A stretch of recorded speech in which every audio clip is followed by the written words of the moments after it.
Friends, जो लोग अक्सर निपोटिज्म के नाम पे बॉलीवुड को बदनाम करते हैं या ये कहते हैं कि बॉलीवुड में निपो किड्स जो हैं ये बॉलीवुड को बर्बाद कर रहे हैं क्योंकि कोई आउटसाइडर जो है उनको मौका नहीं मिल रहा है, तो उन्हें एक बार आलिया भट्ट की स्टारर जो नई मूवी आई है नेटफ्लिक्स के अंदर डार्लिंग को ज़रूर देखना चाहिए। मैंने पर्सनली फ़िल्म को देखा और तब जाके मुझे ये समझ आ रहा है कि आलिया भट्ट इतनी टॉप लेवल की एक्ट्रेस क्यों है और क्यों आलिया भट्ट ने अभी तक 2 फ़िल्म फेयर अवार्ड जीते। क्योंकि यार क्या फ़िल्म है, क्या आलिया भट्ट की एक्टिंग है और क्या तो एक सोशल ड्रामा है यार। हमारी जो रियल लाइफ़ में डे टू डे इंसिडेंट्स होते हैं उसको लेके पिक्चर बनाई गई है और पिक्चर इतनी रियलिस्टिक है कि हमारे रियल लाइफ़ को काफ़ी ज़्यादा रिलेट कर रही है। और जिसे कहते हैं ना कि हमारा जो खोया हुआ सिनेमा है ना, वो किस तरह से एक बार फिर उसको रिजुविनेट किया जा सकता है, वो इस फ़िल्म के माध्यम से आपको समझ आ जाएगा। आलिया भट्ट की स्टारर जो फ़िल्म डार्लिंग है वो नेटफ्लिक्स पे भी चल रही है और मैं स्टोरी आपको थोड़ी समझाने की कोशिश करता हूँ। देखिए, फ़िल्म जो है वो डिपिक्ट करती है एक मुस्लिम फैमिली को, जहाँ पे एक हमज़ा शेख नामी शख्स जो है उसकी शादी हुई है फ़िल्म के अंदर आलिया भट्ट से। और हस्बैंड जो है वो काफ़ी शराबी और पियक्कड़ है, वो 24 घंटे दारू जो है वो पीता रहता है, काफ़ी वो नशा करता रहता है। और आलिया भट्ट उसकी उस आदत से काफ़ी परेशान रह चुकी है, इतनी परेशान हो चुकी है कि वो उसकी इस आदत को छुड़वाने के लिए काफ़ी ज़्यादा तरकीबें सोचती है। और उनके जो हस्बैंड होते हैं वो शराब के नशे में शराब पी के काफ़ी ज़्यादा आलिया भट्ट को टॉर्चर करते हैं, काफ़ी ज़्यादा उन्हें मार धाड़ करते हैं, यानी कि डोमेस्टिक वायलेंस उन पे ऊपर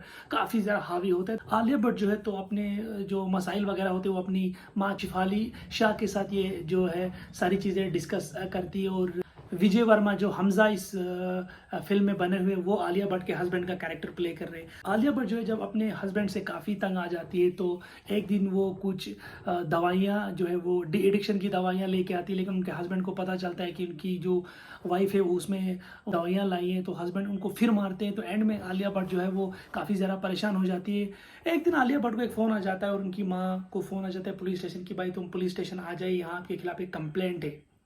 तो कंप्लेंट जो है ना आलिया भट्ट ने की होती है ना शिफाली शाह जो है उन्होंने की होती है, तो कंप्लेंट किसी और ने की होती है। लेकिन कंप्लेंट में ये बोला गया है कि इनके हस्बैंड जो है वो आलिया भट्ट पे जो है वो डोमेस्टिक वायलेंस काफ़ी ज़्यादा कर रहे हैं। तो आलिया भट्ट जो है वो अपने हस्बैंड के खिलाफ केस करना चाहती है, लेकिन जब उसे जेल में डाला जाता है, यानी कि उनके हस्बैंड को जब जेल के अंदर डाला जाता है, तो वहाँ पर उनके हस्बैंड उन्हें काफ़ी इमोशनल ब्लैकमेल करते हैं, कन्विंस करते हैं और जो है आलिया भट्ट उनके खिलाफ केस को ड्रॉप करती है। लेकिन कहानी यहीं पे ख़त्म नहीं हो रही है। आलिया भट्ट और उनके हस्बैंड जब वापस घर चले जाते हैं तो वो इस शश्व-पंज में उनके हस्बैंड काफ़ी ज़्यादा डिस्टर्ब रहते हैं कि भाई मेरे खिलाफ इन्होंने केस क्यों दायर किया, मेरे के क्योंकि आलिया भट्ट क्लियरली कह रही है कि भाई हमने तो आपके खिलाफ केस जो है वो फाइल नहीं किया था। तो रोशन मेहता जो होता है वो फिल्म के अंदर जुल्फी का कैरेक्टर प्ले करता है और रोशन मेहता जो होता है वो आलिया भट्ट की माँ के काफ़ी करीब होता है, क्योंकि वो मिल के एक छोटी सी शॉप चलाते हैं। दरअसल जो कंप्लेंट है वो उन्होंने ही की थी, लेकिन उन्होंने जो आलिया भट्ट को ये मालूम होता है कि वो कंप्लेंट उन्होंने करी है, लेकिन वो अपने हस्बैंड के पास छुपाती है। लेकिन उनके हस्बैंड को जब पता चलती है तो वो आलिया भट्ट को काफ़ी ज़्यादा मारते हैं। आलिया भट्ट प्रेग्नेंट होती है और मार के इतना ज़्यादा उन्हें टॉर्चर करते हैं कि वो सीढ़ियों से इन्हें गिरा देते हैं। आलिया भट्ट का मिसकैरेज वहाँ पे हो जाता है।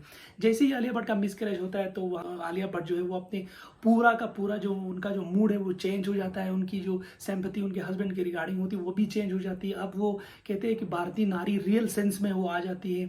वो अब कसम खाती है कि उन्हें अपने हस्बैंड से जो है बदला लेना है, तो वो मार्केट से कुछ नींद की दवाइयाँ जो है वो लेके आती है और बार बार अपने हस्बैंड को देती है और उन्हें अक्सर नींद की हालत में रखती हैं, बिल्कुल बेहोशी की हालत में रखती है और उन्हें बांध के रस्सियों से बांध के भी रखती है। उनकी माँ भी उनका हेल्प करती है और मिलके उस पर काफ़ी टार्चर करते हैं, उसे काफ़ी पीटते हैं, घर का जो काम है आधा काम भी उनसे ही करवाते हैं। बहरहाल स्टोरी को मैं थोड़ा सा यहाँ पे कटलाइन करता हूँ।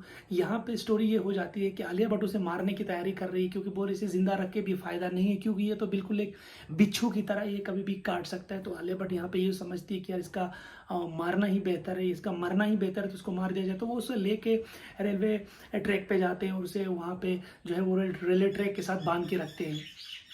लेकिन जैसे ही ट्रेन नज़दीक पहुंच जाती है तो आलिया भट्ट, उनकी माँ जो है और जुल्फ़ी, वो ये रियलाइज़ करती है आलिया भट्ट कि नहीं, किसी को मार देना जो है वो काफ़ी ज़्यादा गलत है और मैं ये इतना बड़ा क्राइम लेके ज़िंदगी भर नहीं जी सकती हूँ। और आलिया भट्ट जो है वो उसे छोड़ना चाहती है। उनके जो हस्बैंड होते हैं वो भी बिल्कुल ट्रैक पे मौजूद काफ़ी ज़्यादा चिल्ला रहे हैं कि भाई मेरे को छोड़ दो, मैं तुमसे काफ़ी दूर रहूँगा, दूर रहूँगा। तो आलिया भट्ट और उसे वही ट्रैक से छुड़वाती है, ट्रैक के पास जाके उनसे ट्रैक से छुड़वाती है और ट्रेन जो है वो चली जाती है। और आलिया भट्ट उनके हाथ भी जो है वो खोलते हैं, कहते हैं यानी कि आलिया भट्ट के हस्बैंड के हाथ जो है वो जब वो खुल जाते हैं तो फिर अपनी उसी पुरानी जो आदत है उस पर आ जाते हैं। वो आलिया भट्ट से यही कहते हैं कि मैं तुझे दिखाऊंगा, मैं तेरा जीना हराम कर दूंगा, मैं तुम्हारी मम्मी को भी मार दूंगा। और एंड में वहाँ से एक और ट्रेन जो है वो काफ़ी ज़ोर से आती है और वो ट्रेन जो है उसको वहीं पे ख़त्म कर देती है।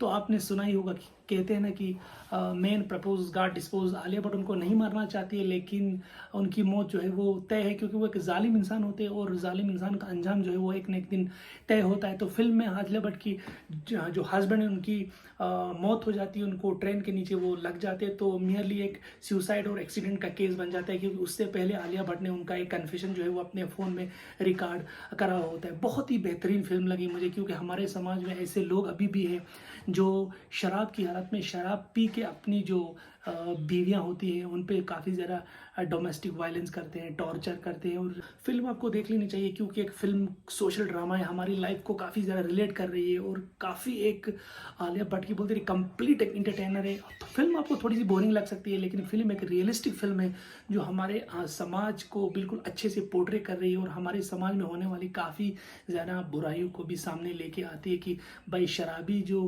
पियक्कड़ जो हस्बैंड होते हैं वो किस तरह से अपनी बीवियों पे जो है वो जुल्म वगैरह करते हैं। उम्मीद करता हूँ कि आपको आज का वीडियो अच्छा लगे। वीडियो अच्छा लगे तो चैनल को लाइक शेयर और सब्सक्राइब जरूर करें।